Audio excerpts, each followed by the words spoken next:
河乌是一种可以在水里游泳的鸟，它每次下水之前都要做几下准备动作，活动活动身体，然后一下就扎进了水里。它们潜水的目的是捕捉藏在石缝里的小鱼小虾。河乌的翅膀强健有力，可以帮助它在水中前行，还能逆流而上，就像在水里飞行一样，还能中途上浮换气，接着再次下潜，整个过程一气呵成，非常丝滑。河乌的羽毛就像一件天然雨衣，表面有一层油脂和特殊结构，能隔绝水分，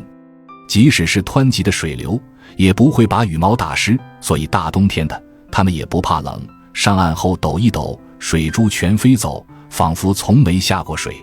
有趣的是，河乌属于雀形目，却是其中唯一真正会潜水的鸟。它的眼球表面可能有一层透明的瞬膜，像潜水镜一样保护眼睛。河乌喜欢把巢建在靠近水边的石缝或崖壁上，方便捕食和御厨。